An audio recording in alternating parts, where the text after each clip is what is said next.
오늘 여러분들께 읽어드릴 작품은 전영택 작가의 단편소설 차돌맹이입니다. 이 작품은 1960년 자유문학에 발표된 단편소설입니다. 일제강점기부터 해방 이후 시대를 살아온 최노인이라는 사람의 이야기를 나라고 하는 1인칭 관찰자 시점으로 독자에게 전달하는 형식의 소설입니다. 이 이야기는 두 사람의 하늘로부터 맺어진 인연과 지고지순한 사랑을 그린 작품으로 사랑이란, 인연이란 것이 어떤 것인지 감동적으로 보여주는 작품입니다. 작가 전영택의 작품의 소재는 대부분 일상생활에서 취해졌는데 좀 기독교적입니다.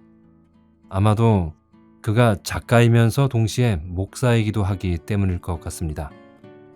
그리고 작품 속 인물들의 훈훈한 인정미로 주제와 문체가 제법 소박하죠. 어떤 작품도 화려한 미사여구를 달지 않으며 독자들의 주목을 크게 끌어들일 만한 것이 별로 없다는 것이 특징입니다. 하지만 이러한 작가의 자연주의적이며 소박한 글쓰기는 독자로 하여금 그 수수한 매력에 빠지게 하는 힘이 분명 있어 보입니다. 오늘 작품도 그렇습니다. 수수한 인물들의 평범한 이야기지만 그 속엔 평범하지 않은 마음을 움직이는 감동이 숨어 있습니다. 여러분은 오늘 저와 함께 전영택 작가의 따뜻한 문학의 숲으로 들어가실 것입니다. 기대해 주시고요. 그럼 시작하겠습니다.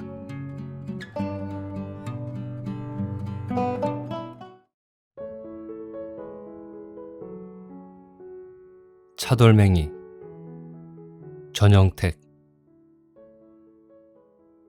요새 나는 동네 성벽 밑에 있는 방공호에 사는 최노인을 사귀어서 저녁이면 한 번씩 찾아가는 것이 일과가 되었다.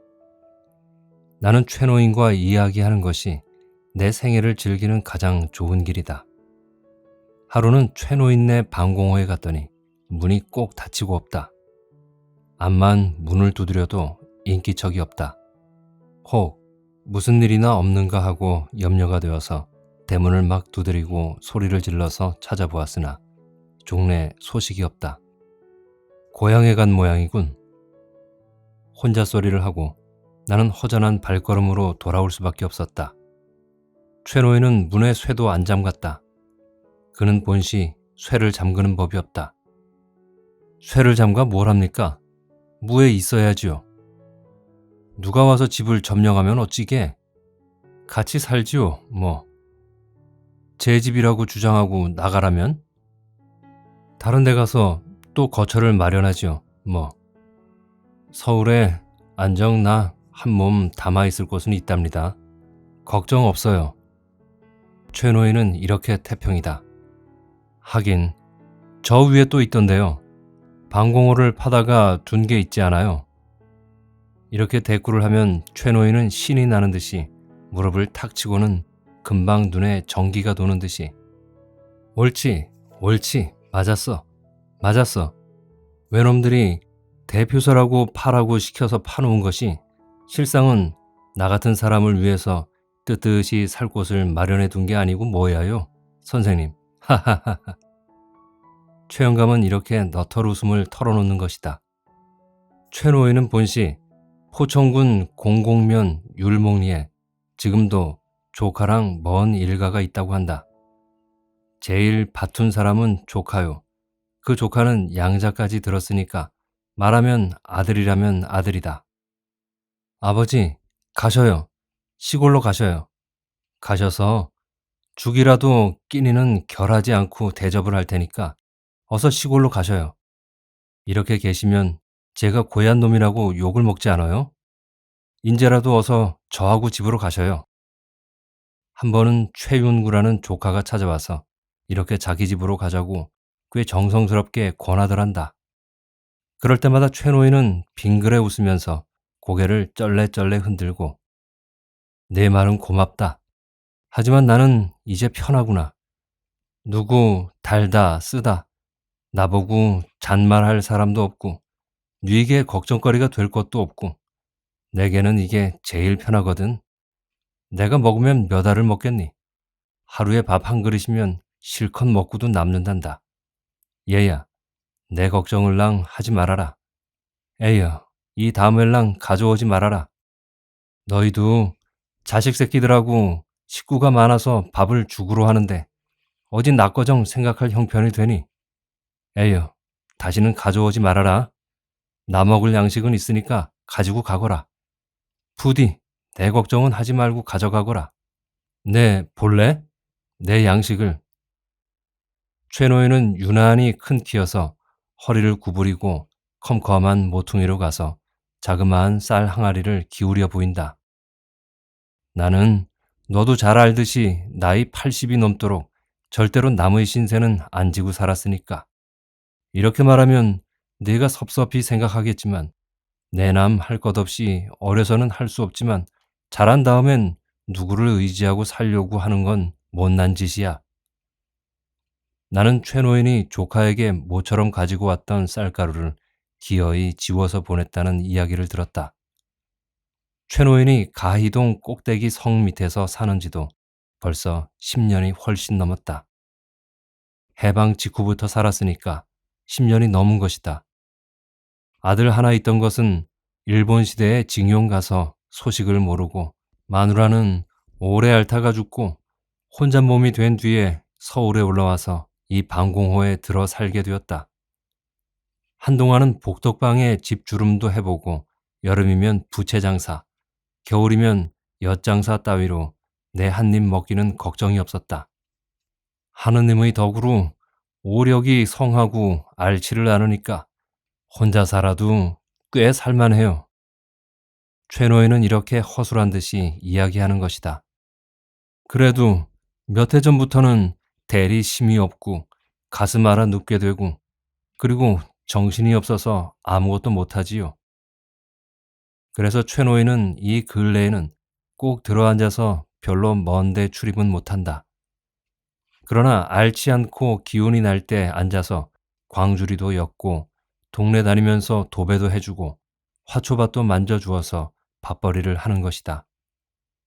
언제든지 한 길을 깨끗이 쓸어놓고 어린 것들이 나와 놀면 모두 내 집 아이처럼 넘어지면 일으켜주고 코 닦아주고 오줌 뉘어주고 싸우면 달래가며 말려주고 하니깐 동네 아낙네들은 최노인 착하다고 양식도 갖다주고 김치도 갖다주고 앓으면 죽을 쑤어다주고 약까지 다려다주게 되었다. 최노인은 우리 동네 복용감이야. 이런 말이 어느새 동네 사람들의 입에 오르게 되었다. 영감님더러 이 동네에서 복용감이라고 하는 줄 아시오? 하면 최노인은 그래요? 몰라요. 저야 동네 양반들 덕에 살아가지요.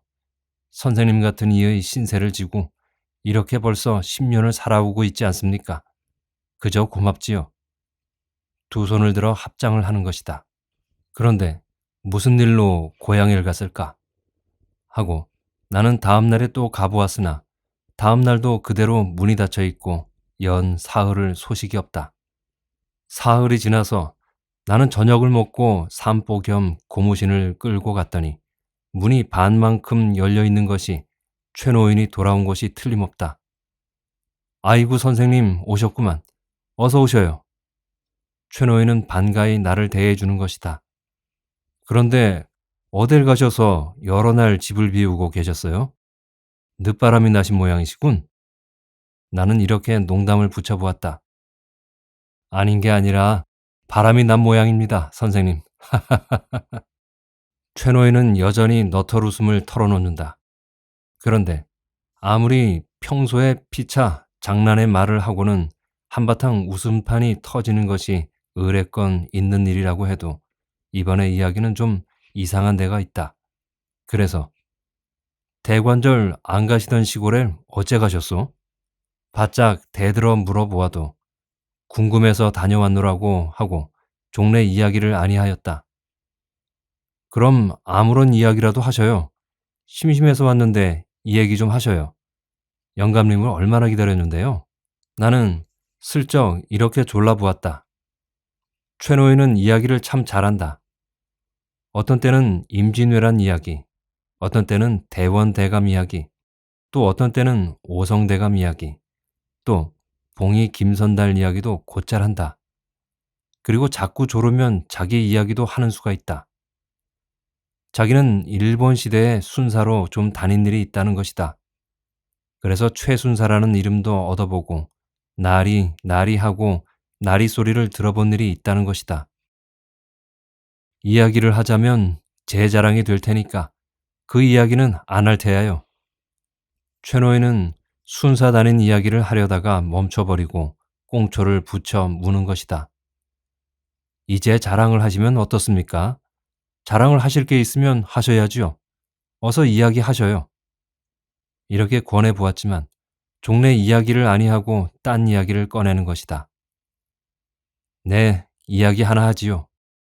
이건 자랑이 아니라 부끄러운 이야기지만 이제는 선생님하고는 숭허물이 없어졌으니 이야기를 해도 괜치 않지요.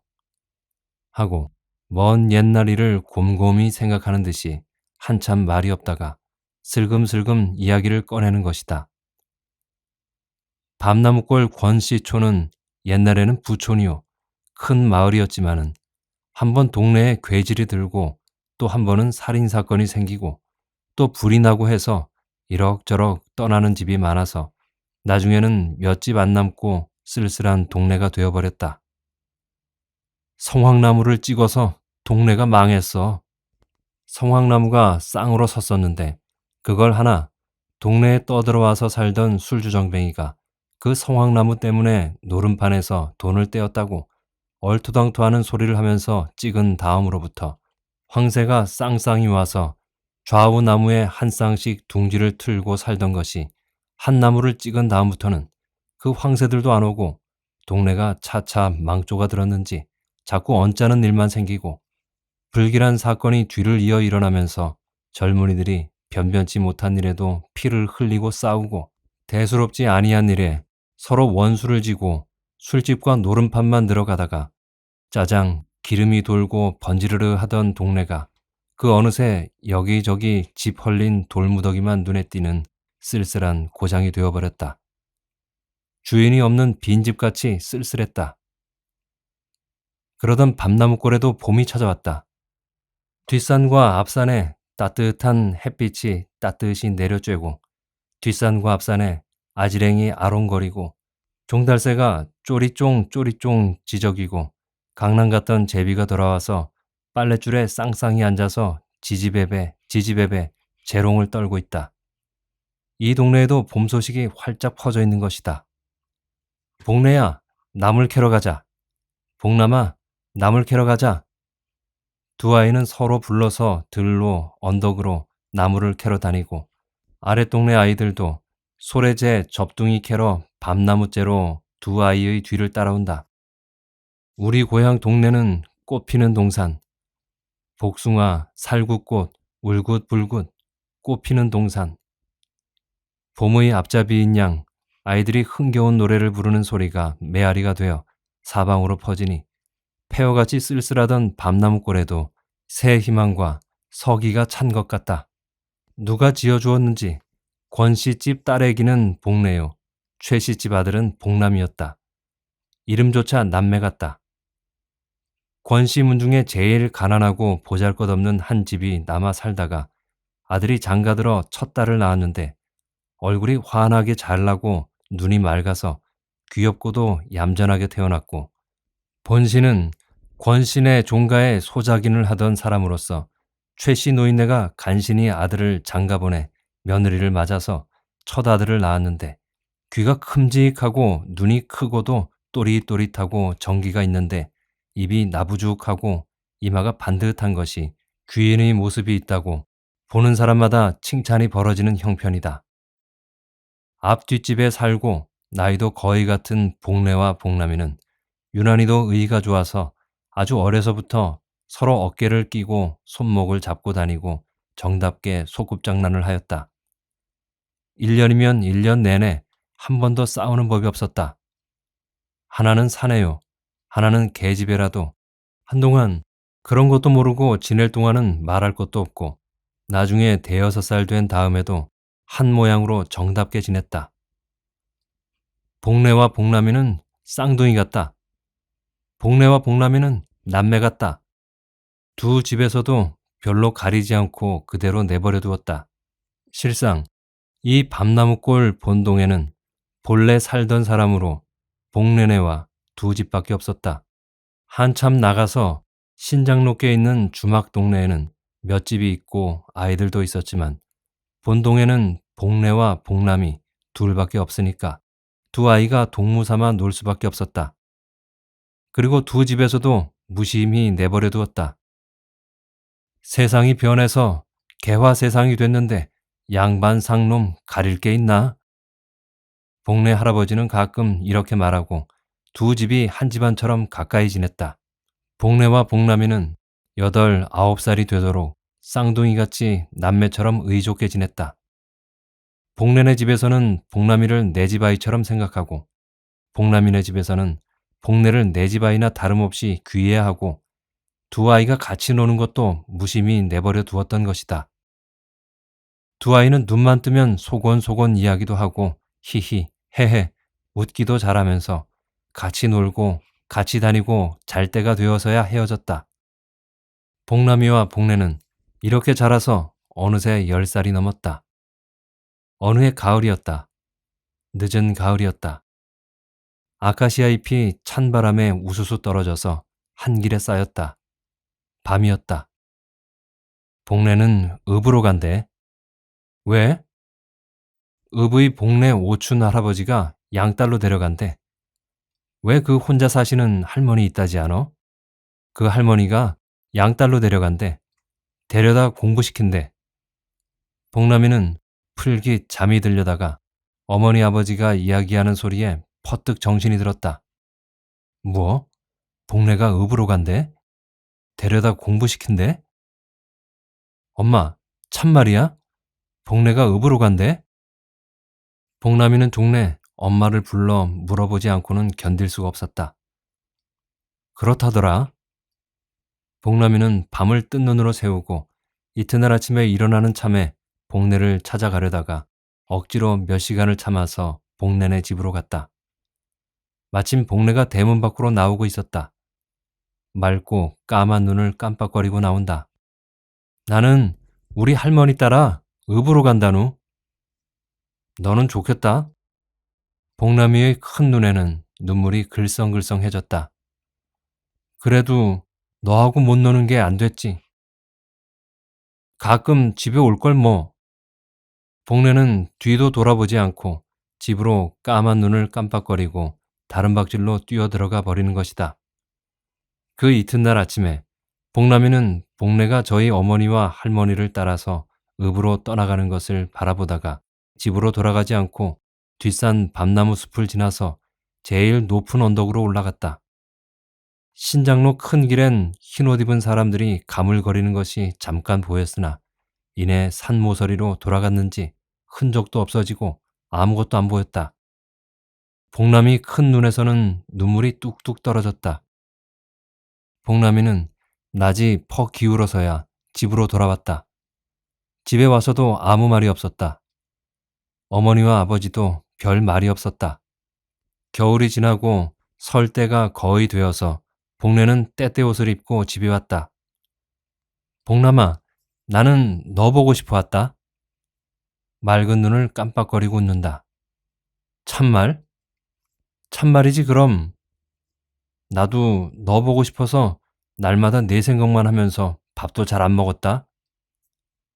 처음에는 어색해서 말도 잘 못하던 복남이와 복내는 몇 날을 지내서는 뒷산으로 놀러가서 제법 이야기를 하게 되었다. 설을 지내고 복내는 다시 읍으로 가고 복남이는 내버린 외짝 신발처럼 남아서 쓸쓸한 세월을 보내게 되었다. 복남이는 농군의 아들이었다. 너도 인제는 일을 배워야 한다. 이것이 아버지의 명령이었다. 복남이는 나이가 먹어서 목소리가 변하고 앞가슴이 제법 한 사나이 꼴이 메워졌다.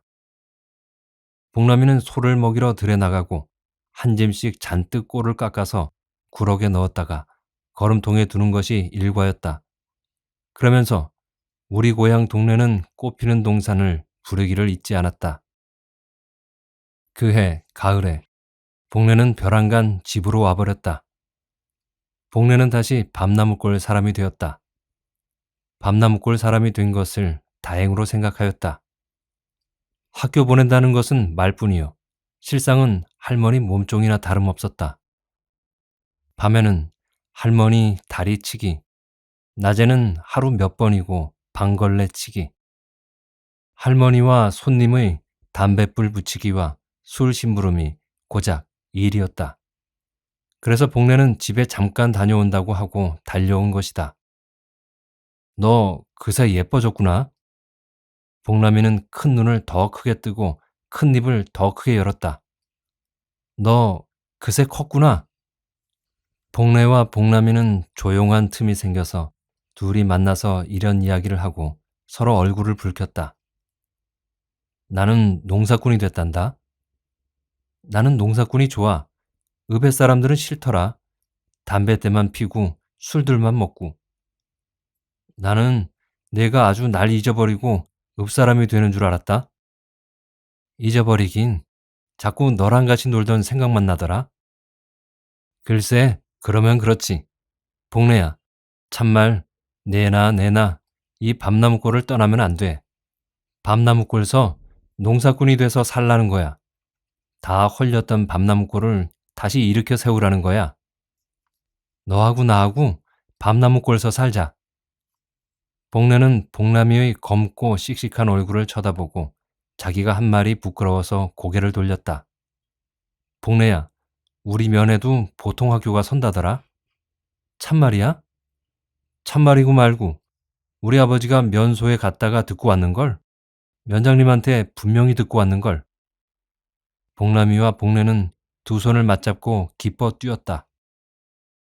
이듬해 봄부터 복남이와 복례는 십리나 거의 되는 면소 옆에 있는 학교에 다니기를 시작하였다. 가는 길에는 꽤 높은 고개를 2원 넘는 데가 있다. 그래도 복례는 복남이와 같이 다니기 때문에 쓸쓸하지도 무섭지도 않았다. 복남이도 복례와 같이 다니는 것이 좋았다. 복남이는 늦게 입학해서도 공부를 잘했다. 글씨도 잘 썼다. 이거 내가 썼느냐? 선생님은 가끔 복남이 칭찬을 했다. 제 공부를 다 해놓고는 복례는 물론 다른 아이 공부까지 도와주었다. 복남이는 가끔 엉뚱한 일을 한다. 한 번은 반에서 10원짜리 돈이 없어졌는데 의심받는 아이를 알고도 제가 주었노라고 돈을 내놓았다가 선생님에게 왜 진작 내놓지 못했느냐 하고 톡톡히 책망을 들은 일이 있다. 여보, 복남이 아버지, 저것들이 낯살이 먹고 가는데 너무 가까워가니 걱정이야. 글쎄, 아닌 게 아니라 걱정인데. 내외를 삼아주었으면 좋겠지만 천만에 권신애가 왜 우리하고 할랍디까? 그런 소리 하지 마루.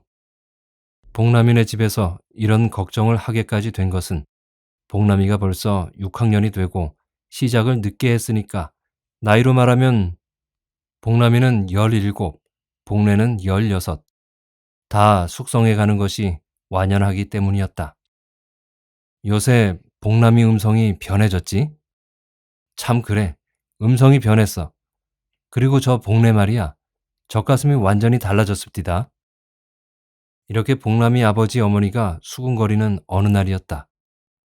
음력 5월 금음이라. 하지가 되고 보니 상당히 더운 날이었다. 복남이와 복례는 같이 학교에서 오다가 으슥한 길가 개울물에서 세수를 하고 발을 쉬고 씻고 앉았다. 나는 더워서 목욕할래. 목욕하지 뭐. 복남이는 길 아래로 한참 내려가서 목욕을 하고 올라왔다. 올라와 보니 복례가 없다. 책보가 그 자리에 놓여 있으니 개울 위로 올라간 모양이다. 하고 슬금슬금 위로 올라가 보았다. 얘는 오지 마라. 복례가 소리를 지르면서 저고리를 바삐 주워 입는 것이다. 복남이는 어느새 복례의 불룩해진 젖가슴을 본 것이다. 난 먼저 갈 테야. 복례는 뒤도 안 돌아보고 다름질쳐 가는 것이다. 복남이는 뒤로 천천히 따라갔다. 공연히 얼굴이 후끈거려지고 몸이 가빠서 따라가기가 거북스러웠다. 복례는 벌써 한 고개를 넘어가고 보이질 않는다. 이 돌 이쁘지? 이런 돌 봤어? 기다리던 복례가 웃으며 손에 든 작은 차돌맹이 하나를 내보인다. 갸름한 돌이 예뻤다. 예쁜데? 붉고 아롱아롱한 무늬가 복례 눈동자 같아. 복남이 입에서 이런 말이 튀어나오자 복례는 얼굴을 약간 붉히면서 이거 줄까? 그런 예쁜 건 여자나 가지지. 그럼 우리 노나 가질까? 그래, 그래. 노나 가져. 네, 돌로 깰게. 반들반들하고 갸름한 차돌맹이를 절반을 곱게 깨서 둘이 하나씩 노나 가졌다. 저마다 주머니에 잘 간수해 넣었다. 말은 아니해도 그것은 서로 길이길이 잊지 말자는 정표였다. 두 사람은 요새도 가끔 노래를 부르면서 같이 뒷산 밤나무 동산에 갔다. 그러는 동안 걱정은 복남이네보다도 복내네가 더 걱정이었다. 다행히 복내 아버지는 성품이며 생각이 썩 트인 사람이길래 여태 참아왔지 미상불 걱정이 아닌 게 아니었다. 복내는 아버지 어머니에게 톡톡히 꾸중을 들었다. 그럴 때마다 복내는 고개만 숙이고 아무 말이 없었다. 3년이란 세월이 지나갔다. 복내는 흔히 의부의 양할머니가 외갓집에 가 있고 복남이는 집안일이 바쁘기 때문에 몇 달에 한 번도 만나지 못했다. 복남이는 장에 갔다 오고 마침 복내는 집에 다니러 오고 하는 기회에 한 번 만난 일이 있다. 그런데 그때에는 복내는 복남이를 살살 피하면서 울기만 하고 아무 말도 못하고 있고 복남이는 원망스러운 눈초리로 복내를 노려보다가 돌아서서 오면서 주먹으로 눈물을 씻었다. 복내는 정혼을 했다는 것이다. 아직 추위가 풀리지 아니한 이른 봄날이었다.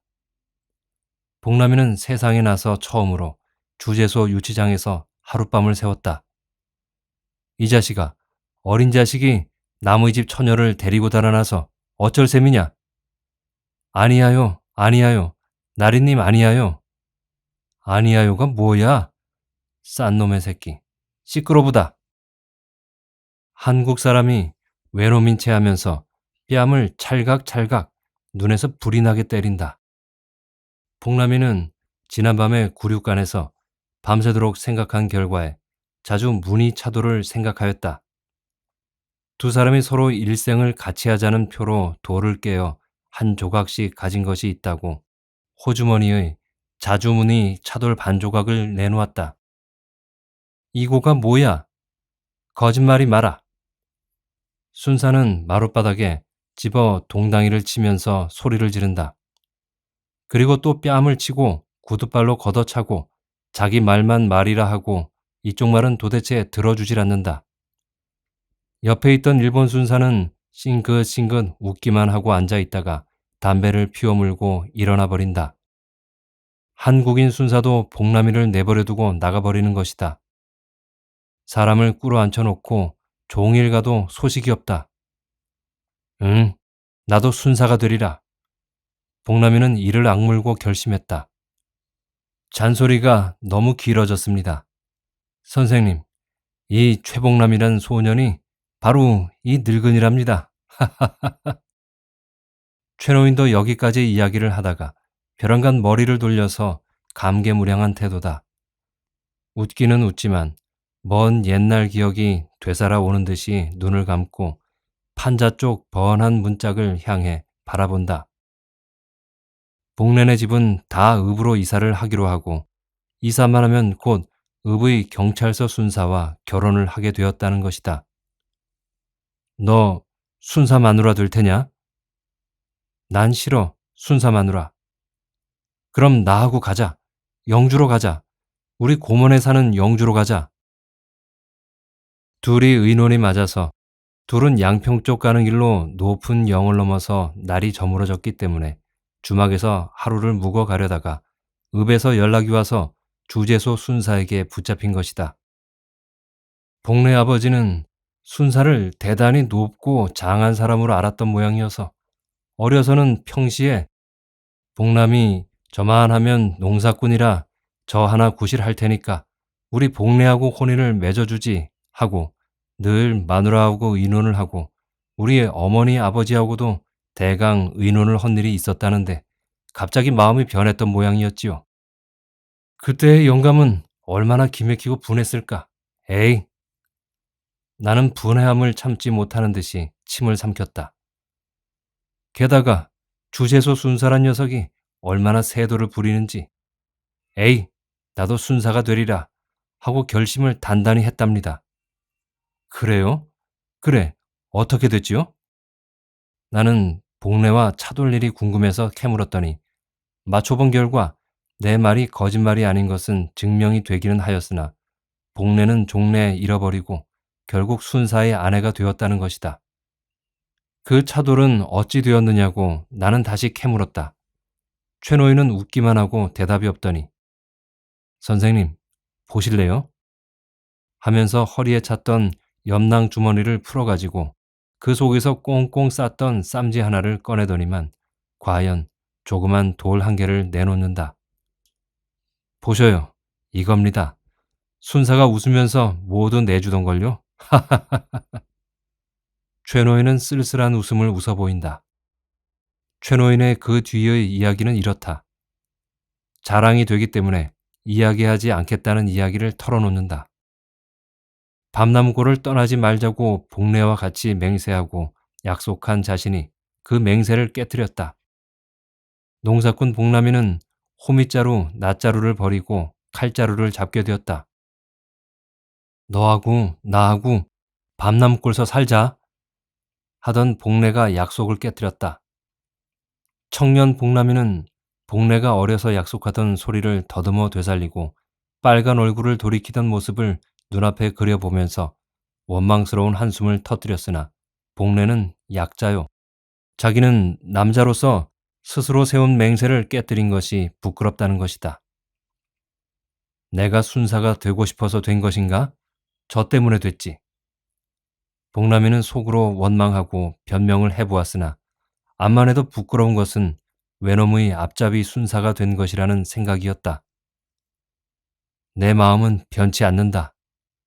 비록 순사질은 해먹어도 내 마음만은 변치 않는다고 복남이는 마음에 다시금 다졌다. 입술을 깨물고 결심했다. 다음 해 정월에 복남이는 수원 경찰서로 전근되었다가 제암리 주재소 근무가 되었다. 몇 달이 되어서 독립 만세 사건이 터졌다는 것이다. 만세! 만세! 대한독립 만세! 예배당에서 만세 소리가 요란하게 울려나온다. 처음에는 어리둥절하여 일본 순사도 멍하니 구경하였다. 잡아라! 잡아라! 야소놈들 잡아라! 목사 잡아라! 본서의 지시를 받던 소장 순사는 눈이 빨개서 덤빈다. 3월 1일이 지나고 그럭저럭 일주일이 지났다. 본서에서 동료 순사 한 사람과 일본 순사 한 사람이 나와서 최복남이는 순사 복장을 벗기우고 꽁꽁 묶여서 끌려갔다. 그리고 그 뒤에 제암리 예배당은 교인이 가득 모인 채 문에 못을 박고 불을 질러서 안에 있던 교인이 몽땅 재가 되었다. 선생님, 이거 보세요. 이거 그때 고문당할 때 얻은 숭입니다. 최 노인은 팔과 옆구리에 커다란 흉자리를 옷을 벗고 보인다. 나이 많은 전도사와 남녀 학생 몇 사람을 미리 연락해서 도망시켰다는 죄로 순사 파면은 물론이요, 코에 물 붓기, 팔과 다리에 몽둥이를 넣고 젖히기와 갖은 고문을 당한 것이다. 사실을 순순히 자백했으나 그 밖에 더 있으리라고 강박하며 고문을 하는 것이다. 그래서 순사도 쫓겨났거니와 밤나무골을 갈래야 갈 수가 없었지요. 그 녀석들 주목과 힐란에 살 수가 없었으니까요. 그래서 나는 원산으로, 평양으로, 대구와 부산으로 떠돌아다녔지요. 그러는 동안에 아버지 어머니는 다 돌아가시고 혈혈단신 홀가분한 몸으로 13도 강산 구경이나 하면서 돌아다니니 참 좋더구만요. 복례하고 도망하다가 잡히는 바람에 안이 꼽고 분해서 순사가 되긴 했지만 최노인은 사람 한번 때려보지 못하고 도적 한번 못 잡고 불에 타 죽을 동포 5사람을 살렸다는 자랑 아닌 자랑이었다. 네, 그러는 동안에 여편네라고 이것저것 데리고 살았지요. 최노인은 다시 이야기를 꺼낸다. 어머니가 고향 근처에서 촌처녀 하나를 얻어주셔서 좀 살다가 하도 바보 천치 같아서 보내버렸지요. 그리고는 순사로 들어가서 읍에 색주갓집에 있는 어린 걸 하나 데려다 살림이라고 하다가 그건 또 행실이 사나워서 내가 홧김에 손질을 가끔 하니까 그랬겠지. 내가 출장 갔다 오니까 값진 물건을 홈박 싸가지고 달아나 버렸지요. 그리고는 혼자 살 수 있느냐고 친구들이 권하면서 나이 먹은 과댁 하나를 소개해 주어서 좀 살았는데 이건 또 밤낮 앓기만 하고 누워서 내가 되레 밥을 지어 대접하고 시중을 하게 되는 걸 3년을 그러다 그만 죽었으니 장사만 치렀지요. 그게 바로 해방되던 봄입니다. 그리고는 쭉 혼자 살았지요. 혼자 사는 게 제일 편해요. 선생님 보시듯이 저는 편합니다. 무슨 걱정이 있습니까? 나 한 몸 얻어먹었으면 고만이지. 식구를 먹여 살릴 걱정이 있습니까? 옆에 내가 있으면 양단 저고리를 해달라. 나이롱 치마를 해달라. 귀찮게 굴 텐데 그런 걱정이 있습니까? 그뿐입니까? 집 걱정이 있습니까? 그렇지요, 선생님. 남들은 도둑이 올까봐 높은 담장에다 바리케이트라나 하는 걸 치고 세파트를 기르고 저만 편히 살아보겠다고 야단들이지만 저는 판자문이나 꼭 닫아두면 고만이거든요. 너무 제 소리만 오래 짓거려서 선생님 죄송합니다. 나는 시간이 지나고 밤이 깊어가기에 최노인을 작별하고 집으로 내려왔다. 마지막에 높은 담장 이야기는 마치 나더러 들으라고 하는 말 같아서 듣기가 거북했다. 최노인은 사편회 비평인데 나는 속으로 중얼거리면서 돌아왔다. 나는 뭘 좀 상고하고 끄적거려 놓을 것이 있어서 꽤 여러 날 동안 골몰하게 지냈기 때문에 최노인을 방문하지 못했다. 요새 최노인이 어디 갔는지 안 보이던데요? 아내의 말을 듣고 궁금하기도 하고 머리도 쉴 겸 나는 저녁을 먹고 최노인네 집을 찾아 올라갔다. 밖에서 듣노라니까 누가 왔는지 도란도란 이야기 소리가 들린다. 가만히 들어보니 최노인의 상대자는 분명히 여성의 음성이다. 그래서 좀 머뭇거리다가 영감님, 영감님 하고 찾았더니 내 목소리를 알아챈 최노인은 방문을 열고 반가이 나를 맞이한다. 선생님, 제 마누라 올시다. 그새 어째 통 안이 오셨어요? 최노인은 매우 즐겁고 만족한 듯이 늙었지만 눈매가 곱고 얼굴에 윤곽이 바르게 생긴 할머니를 마누라라고 소개를 하는 것이다. 마누라는 최노인의 옆에 바짝 앉아 있다가 일어서려고 하는 것이다. 내가 웬일인가 하고 어리둥절하는 눈치를 보고 이 사람이 바로 밤나무골 복내랍니다. 에구머니 그런 말씀을 손님에게. 마누란 매우 당황한 모양으로 얼굴을 모로 돌린다. 이 선생님은 스스롭게 지낼 분이 아니야. 이웃간에 이웃간이라기보다도 나하고는 친동기간이나 못지않게 가까이 지내는 터이니깐 마누라도 그렇게 알고 지내야 돼. 이웃에 사는 김이란 사람입니다.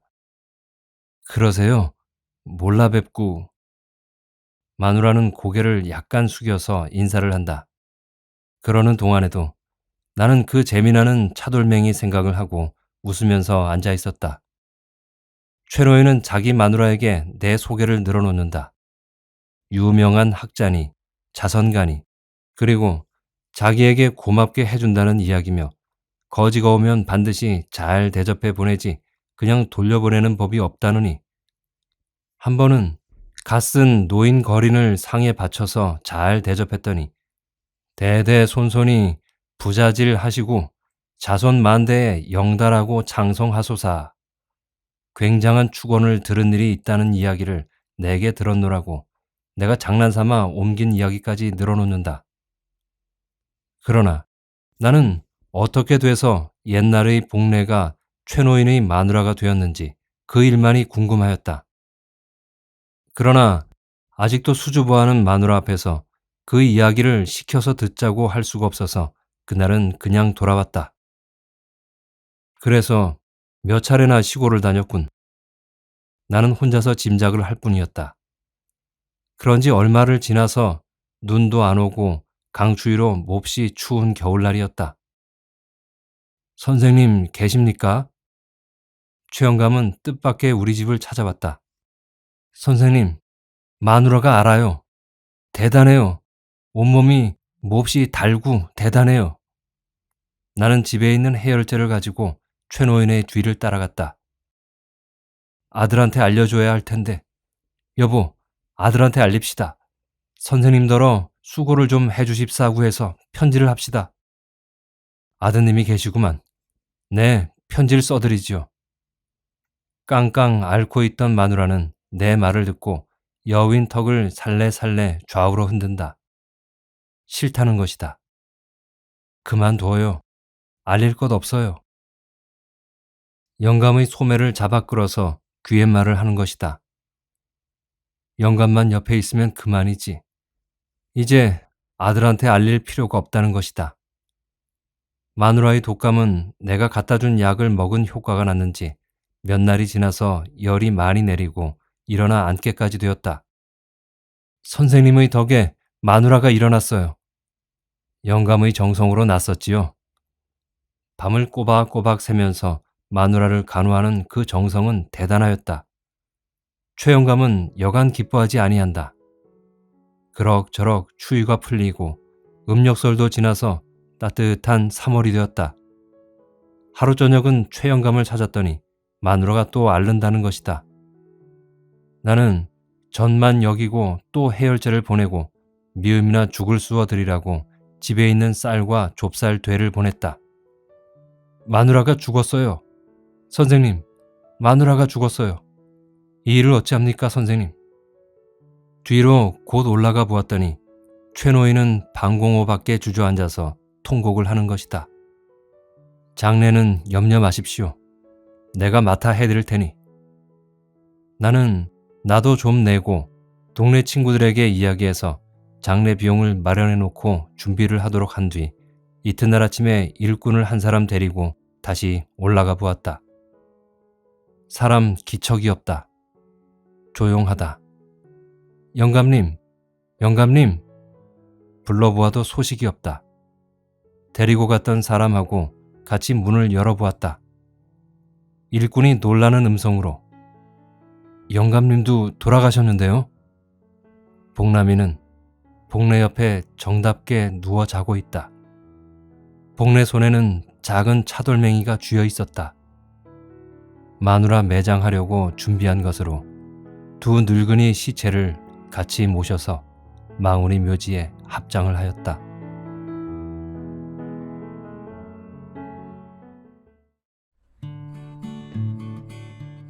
복남이와 복례는 세상에 나올 때는 따로 나왔지만 돌아갈 때는 같이 돌아갔네요.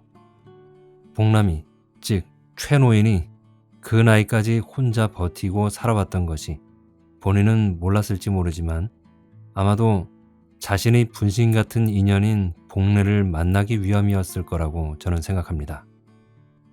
젊어서 두 사람이 부부로 엮였다면 얼마나 좋았을까. 그 긴 세월을 서로 밥을 떠먹여주면서 등을 토닥이면서 행복하게 살지 않았을까요? 복례가 돌아간 후 혼자 살아갈 힘이 모두 사라진 최노인이 곧바로 아내를 따라간 것은 당연해 보이면서도 한편으론 안타까운 마음을 금할 수가 없습니다. 인연에 대해, 사람에 대해 다시 한번 깊이 생각해 보게 하는 작품이었습니다. 전영택 작가 대단하죠. 이런 이야기를 어떻게 이렇게 짧고 굵게 표현할 수 있는지 또 놀라게 하는 작품이었습니다. 여러분은 어떻게 들으셨나요? 지금까지 전영택 작가의 차돌맹이였습니다. 오늘도 끝까지 들어주셔서 감사하고요. 다음에 뵐 때까지 건강하시고 행복하세요.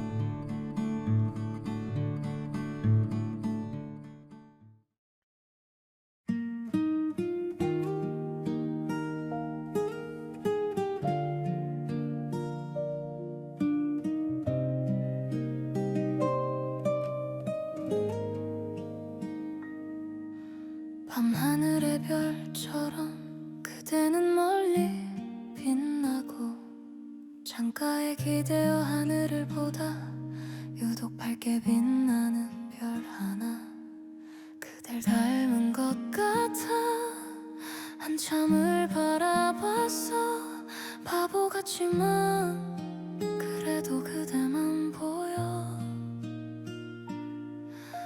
말하지 못한 내 마음은 이 밤하늘에 흩어져 그대에게 닿지 못하고 그냥 사라져가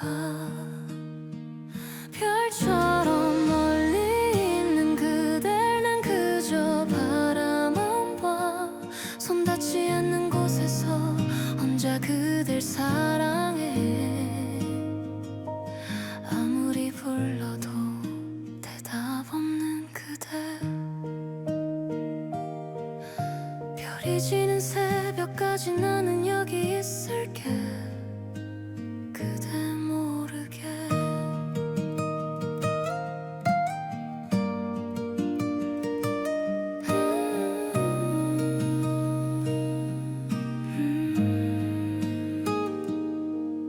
사람들 사이에서 그대의 웃음소리가 들려 내가 아닌 누군가와 행복해 보이는 그대 가슴이 아파도 웃으며 바라봤어 말하지 못한 내 마음은 이 가슴 속에 묻혀져 그대에게 닿지 못하고 그냥 숨겨져가 별처럼 멀리 있는 그댈 나는 그저 바라만 봐 손 닿지 않는 곳에서 혼자 그대를 사랑해 그래도 나는 그대만 보고 있어 별이 지는 새벽까지 나는 여기 있을게 그대 모르게 이루어질 수 없는 꿈이라도 나는 괜찮아 그대만 빛나고 있다면 언젠가 내가 그대의 하늘에서 사라진대도 기억해줘 그댈 사랑했다는 걸 아무 말 없이 사랑했다는 걸 별처럼 멀리 있는 그댈 난 그저 바라만 봐 손 닿지 않는 곳에서 혼자 그댈 사랑해 이루어지지 않아도 후회하지 않을 거야 그댈 사랑한 이 시간이 내겐 전부였으니까 별이 지는 새벽까지 나는